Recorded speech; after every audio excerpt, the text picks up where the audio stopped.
You can start recording again. So positive interventions from 2000 have come a long way, and they've done fairly well in, especially in health field. They're being applied on breast cancer, chronic pain, smoking cessation, and in work situation, and lots of them in education. So I see a bright future, but I'm also I'm hoping there'll be more nuanced, more culturally nuanced, more sophisticated to tackle bigger issues. So far, we have a set of interventions, and we need to go to the next level, where interventions integrate both positives and negatives meaningfully. Okay, fantastic. Thank you for actually giving us an insight into the three sort of main characteristics that you feel that positive psychology interventions have, like gratitude, kindness, and obviously social awareness as well. And the fact that you've updated it with the recent sort of interventions that concentrate on health issues as well, and then you feel that it should be concentrated into other social issues that are affecting us on a sort of daily climate, something that needs to be addressed to. So thank you very much for that summary. How do positive psychology interventions advocate the hybrid models, and what can positive psychology practitioners practice that would actually allow them to cultivate this model? It was a very intriguing article I read about hybrid models, and I believe you are the first person to actually mention the whole sort of notion of hybrid models. How do you see positive psychology practitioners actually implementing this and taking positive psychology interventions a step further, sir? By hybrid, I mean there is no positive psychology. There's no psychological interventions which a successful or effective one which doesn't integrate both positives and negatives. For me, the hybrid is what we have done quite effectively in the last 40 years through the deficit model. We don't need to abandon it to make our interventions more informed by what we found, how prolonged exposure can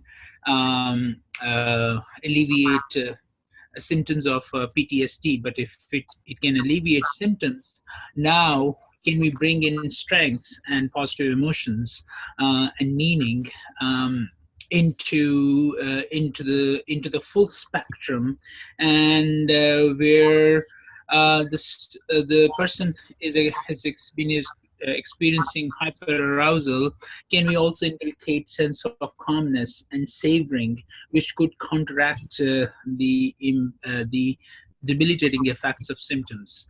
By hybrid, I mean I just recently saw a client. I had to hospitalize them because of the safety issues. 2 days later, when they came back, one of the things, they're very smart, and one of the things before leaving for the hospital, when I was doing the process, I asked them what is the one thing that will prevent you to do any self-harm, and they said there's something about related to arts.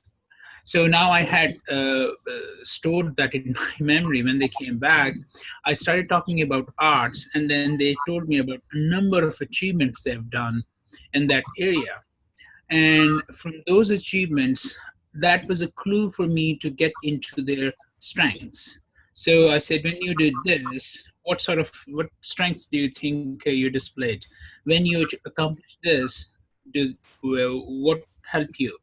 So the hybrid models are taking the ordinary life constructs, trophies, medals, and turning into language of strengths. So our clients, so be in clinical or educational work settings or in coaching, we can then help them to understand the strengths are not something extraordinary. They are ordinary And as in Anne Mattison's language, who does wonderful research on resilience. Resilience is ordinary magic. There's a art capital resilience to overcome big issues, but we overcome small issues, small stresses, hassles. So hybrid model teaches, in my view, should teach, and we should advance this by helping our clients to sharpening their lens to spot strengths in them, in others, and then using them adaptively to counteract the negatives. Thank you so much for elaborating what hybrid models can actually do for people out there. And it's an interesting thought process that hybrid models should actually cultivate positive, adaptive, strength thinking pathways. So that's a very interesting concept to be left for people to actually look upon, and for positive psychology practitioners to actually implement. So thank you so much for that point. Leading on to my next question, which leads up quite nicely actually, since you've mentioned strengths. Please, could you elaborate on the connection between character strengths and the PERMA model? Yes. So if you had a chance to go through my book on positive psychotherapy, in the first part, which is the theoretical foundations of positive psychotherapy, I extensively talk about PERMA, all the 5 elements, and how they relate to problems or in mitigating problems. But then I have a a separate chapter on strengths, and strength as antidotes to symptoms. So PERMA is dissecting well-being into 5 elements: P for positive emotions, E for engagement, R for relationship, M for meaning, and A for accomplishment. Now tell me, if you look at the VR character strengths, which is the model I use, 24 strengths, which strengths does not tap any of the PERMA elements? Positive emotions are cultivated by gratitude, by savoring, by awe. When we see someone doing wonderful things, helping others, we get inspired. When we see things of creative, when we see an act of courage, when we saw leadership. Recently, we saw leadership of a strong female in New Zealand after the shooting. When we see models of leadership historically from Martin Luther King, um, uh, from various religious and philosophical traditions, Mandela. And more recently, even leadership in young people, Malala Yousafzai. So I think the PERMA naturally lend itself to different strengths. Engagement is a process of PERMA, in which the way I explain, engagement is another word for me for getting absorbed, getting fully immersed in an experience, uh, to do some things which really you like to do, but something that is growth oriented. So in this context, think of the way when you last time was doing something which was not very difficult, not too easy, but you were fully focused or almost fully focused in this day and age of social media notifications. Um, if And next time you look at the clock, you said, "Oh gosh, that's 3 a.m. I don't know where the time flew." I think engagement in Burma is using your strengths to get engaged. You don't get engaged when you're afraid. You don't get engaged when you're angry. You don't get engaged when you're insecure. Engagement is using the strengths.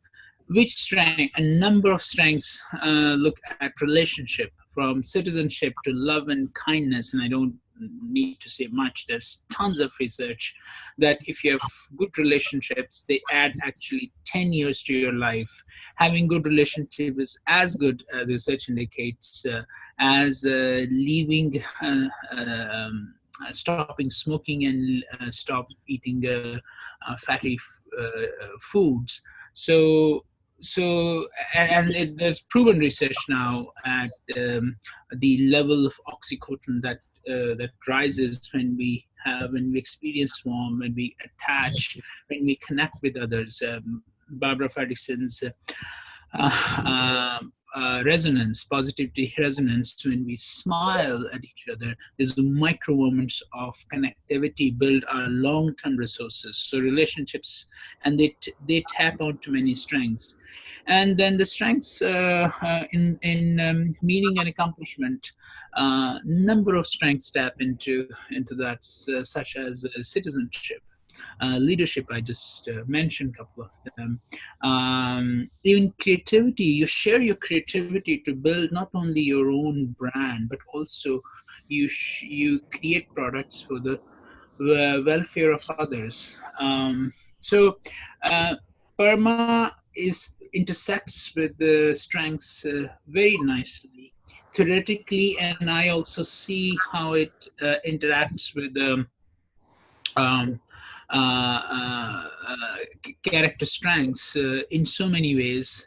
I'll be happy to send you a report, my Flourish project report, in which we measured both PERMA and strengths of our research participants, and more than 3,000 sample, and we found that those are high on PERMA. They tend to have better health, and that is correlated with certain strengths. Thank you so much for that amazing framework that you've actually provided with using the PERMA model and actually putting it in perspective in the current climate that we're living in the context of positive psychology with obviously Barbara Fredrickson's amazing work. And obviously, I think with a combination of all those things and obviously your present research as well, I can only see the PERMA model building and strengthening over time, because that is an amazing model, and to actually interpret it in our current world and to use it for the benefit of society is an amazing attribute and an amazing job that yourself and the honourable people within the positive psychology domain actually do.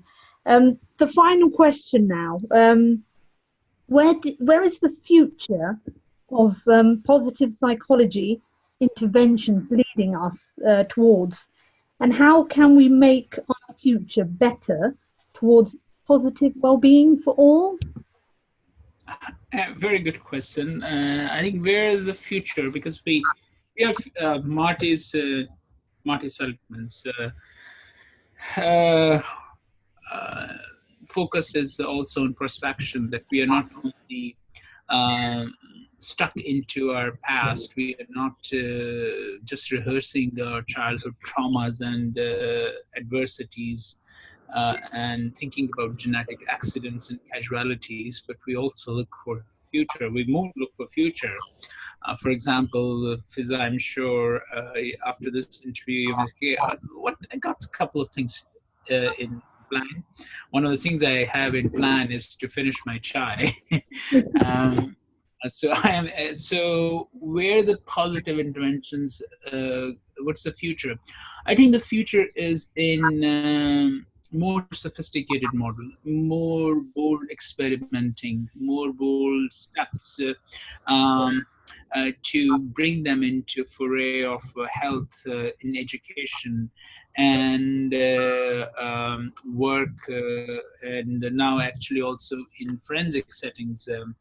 And they are being applied. So I'm not worried about their application. It looks very promising, but the future, I think, needs to be also have the strength of utilize the strength of prudence, that we shouldn't be applying interventions without being mindful without being observant, that some of the things that we think are universally positive may not be universally positive in the given situation. For example, forgiveness interventions. When I'm used forgiveness as a strength of students and clients that I work with, I teach them and I coach them in therapeutic context that forgiveness could be a double-edged sword. It can it's you can utilize it as a willingness to abandon the negative feeling, to get back, to halt the cycle of negative emotions which are consuming you. But at the same time, if you keep on doing that repeatedly, when the transgressor is not changing, then forgiveness doesn't remain your strength. So I think the future of positive intervention is to understand the contextual features of the problem or the situation in which we are applying it, and finding the fit and flexibility. So you use them in a flexible way. No intervention, be it positive psychology or mindfulness or any other, is perfect. Should be perfect, because that would be the end of intervention. We should keep on refining it, and we should be mindful that some of them can have detrimental effects. To that effect, I'm privileged to be part of the group which has drafted the first set of guidelines for positive psychology practitioners, the people who actually use positive intervention. That's the first set of guidelines, and we're hoping that this is a dynamic document, and it will be revised periodically. So it is coming this year at the World Congress of IPA. The draft is already open for feedback. So I think, and in that draft, I wrote very as clearly as possible that we should be mindful about the integration part, the potential negative side, but we should not also be very defensive. Um, Gratitude generally is a very good thing. Creativity, if done in a right way, can uplift someone who's very bold. Cooperation, kindness have been documented to do lots of things. So if we use these strengths and mindfully weave them into interventions and experiment with new populations, with new cohorts in new domains, we will learn a lot. We shouldn't be afraid of making mistakes, but we should be mindful of learning from the mistakes. And finally, my thought on that is, let's not forget culture, because our experiences are shaped within a specific culture. And I don't want any positive psychology interventions to be very Eurocentric only, and rest of the world looks at as a